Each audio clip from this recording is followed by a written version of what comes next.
ہر انسان کی کوشش ہوتی ہے کہ وہ اس طرح عمرہ کرے جس طرح کہ رسول اللہ صلی اللہ علیہ وسلم نے عمرہ کیا ہے.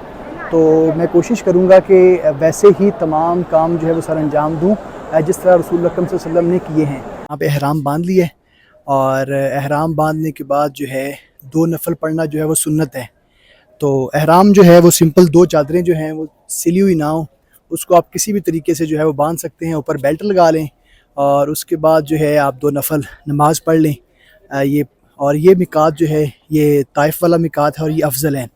پھر اس کے بعد جو ہے ابھی جو ہے آپ کے اوپر جو ہے احرام کی پابندیاں جو ہیں وہ فرض نہیں ہوئیں.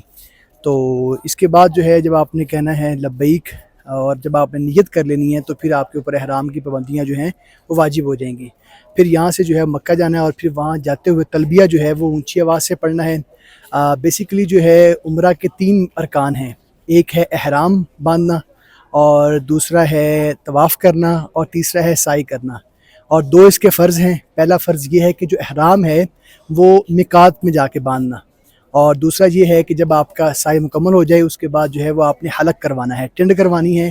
اور جو عورتیں ہوں گی وہ جو ہے اپنے بالوں کو بالکل تھوڑا سا جو ہے ایک پورے کے برابر وہ کاٹیں گی. تو ابھی جو ہے وہ احرام باندھ لیا ہے اور احرام باندھنے کے بعد جو ہے ابھی ہم نیت کریں گے اور نیت کر کے جو ہے پھر یہاں سے انشاءاللہ تلبیہ پڑھتے ہوئے مکہ مکرمہ جائیں گے. إن الحمد والنعمة لك والملك لا شريك لك لبيك اللهم لبيك لبيك لا شريك لك لبيك إن الحمد والنعمة لك والملك لا شريك لك. احرام باندھنے کے بعد کچھ امور ایسے ہیں، کچھ کام ایسے ہیں جن کو آپ نہیں کر سکتے. تو اس میں سے پہلا کام یہ ہے کہ احرام کی نیت کرنے کے بعد جو ہے وہ انسان اپنے بال نہیں کاٹ سکتا، ناخن نہیں تراش سکتا، اس کے علاوہ سر کے اوپر کوئی چیز نہیں لے سکتے، اور پھر اس کے بعد جو ہے خوشبو آپ جو ہے وہ استعمال نہیں کر سکتے، اور 2 چادروں کے علاوہ جو احرام کی 2 چادریں ہیں اس کے علاوہ کوئی بھی سلا ہوا کپڑا جو ہے وہ نہیں پہن سکتے. پھر میقات سے لے کے جو ہے حرم تک جو ہے وہ تلبیہ پکارنا ہے، اور مرد حضرات جو ہیں وہ تلبیہ اونچی آواز میں پکاریں گے اور جو عورتیں ہیں وہ اس کو آہستہ زبان میں پڑھیں گی. تلبیہ جو ہے وہ یہ ہے لبیک اللہم لبیک لبیک لا شریک لک لبیک ان الحمد والنعمت لک والملک لا شریک لک.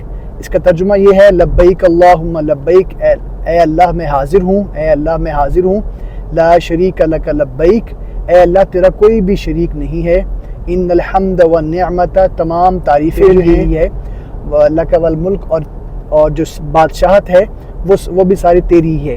تو یہ تلبیہ جو ہے اس کو اردو زبان میں جو ہے انسان جو ہے وہ ادا بھی کر سکتا ہے، اور اگر عربی زبان میں آپ یاد کر لیں تو یہ بہت اچھا ہے. تو تلبیہ جو ہے میقات سے لے کے حرم تک جو ہے اس کا ورد کرنا ہے اونچی آواز سے.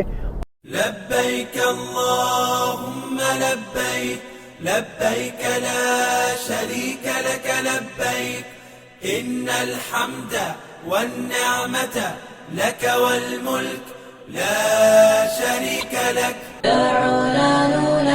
عمرے کا جو دوسرا رکن ہے وہ ہے طواف کرنا. جب ہم جو ہے تلبیہ پڑھتے ہوئے آئیں گے اور یہاں پر آ کے تلبیہ جو ہے وہ بند کر دیں گے، اور یہاں پر جو ہے ہم سب سے پہلے استباء کریں گے. استباء یہ ہوتا ہے کہ اپنا دایاں کندھا جو ہے اس کو ننگا کرنا ہے، اور پھر یہاں پہ حجر اسود کے بالکل سامنے یہاں پر گرین لائٹس لگی ہیں. تو یہاں پر جو ہے یہاں پر آ کے آپ جو ہے اپنا دایاں کندھا ننگا کریں گے اور یہاں سے طواف کا جو ہے وہ آغاز کریں گے. طواف کے لیے جو ہے وضو کا ہونا لازمی ہے. اگر آپ کا وضو ٹوٹ جاتا ہے تو جس چکر میں ٹوٹے گا تو پھر آپ یہاں سے آ کے شروع سے اس چکر کو دوبارہ سے اس کا آغاز کریں گے. اس طرح جو ہے جب آپ نے شروع کرنا ہے تو بسم اللہ اللہ اکبر کہہ کے آپ نے شروع کرنا ہے، اور پھر حجر اسود سے پہلے جو ہے رکن یمانی ہے وہاں پر آ کے آپ نے ربنا آتنا فی الدنیا حسنہ وفی الآخرۃ حسنہ، وہاں سے لے کے حجر اسود تک یہ دعا پڑھنی ہے. اور اس طرح جو ہے حجر اسود سے حجر اسود تک 1 چکر ہوگا، اور پھر اس طرح 7 چکر مکمل کرنے ہیں.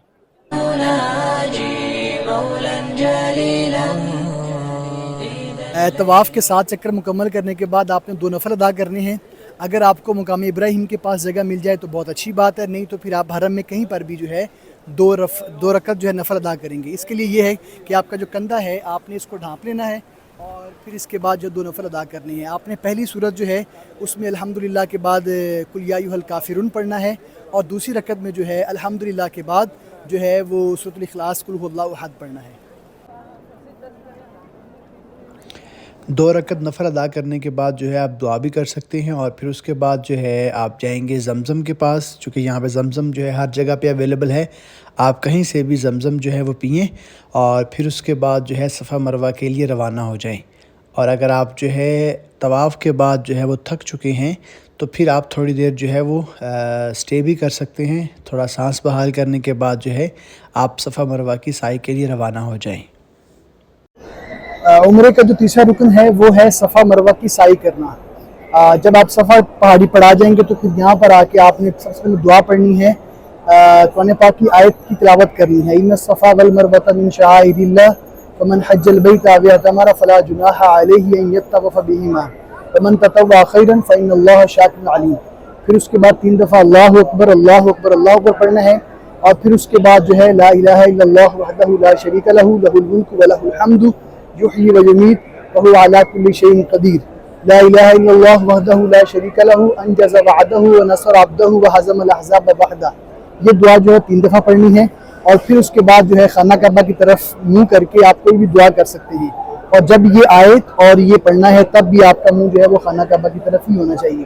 اور اس کے بعد جو ہے وہ آپ سعی جو ہے وہ شروع صفا سے کریں مروہ گے. تک جو ہے وہ 1 چکر، پھر مروہ سے صفا تک دوسرا چکر، اس طرح جو ہے وہ 7 چکر جو ہے مکمل کرنی ہے. صفا سے مروہ جب آپ پہنچیں گے وہاں پر جا کے بھی یہی دعا جو ہے 3 دفعہ پڑھنی ہے. اور ایک ضروری بات یہ ہے کہ اگر دوران سعی جو ہے وہ آپ کا وضو ٹوٹ جاتا ہے تو آپ سعی جو ہے اس کو مکمل کر سکتے ہیں. صفا سے جو ہے وہ سعی کا آغاز ہوگا، اور اگر کوئی بیمار اور ضعیف ہے جو سعی پیدل نہیں کر سکتا تو وہ یہاں پر جو ہے وہ ویل چیئرز جو ہیں وہ اویلیبل ہوتی ہیں، اور وہ 75 to 80 جو ہے وہ ریال لے کر آپ کو بڑی آسانی سے جو ہے وہ صفا مروہ کی سعی کروا دیتے ہیں. اور پھر آپ کو کچھ لائٹس، گرین لائٹس نظر آئیں گی جہاں پر آپ نے دوڑنا ہوگا. باقی ساری سعی جو ہے وہ آپ نے نارمل سپیڈ سے کرنی ہے، لیکن یہاں پر جو ہے آپ نے تھوڑا سا سپیڈ سے دوڑنا ہے. تو اس طرح جو ہے انشاءاللہ آپ کی سعی جو ہے وہ مکمل ہو جائے گی.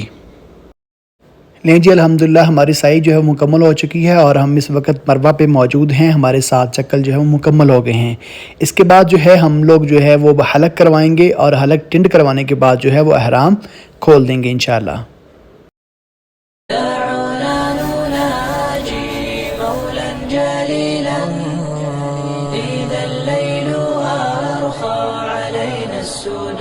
السدول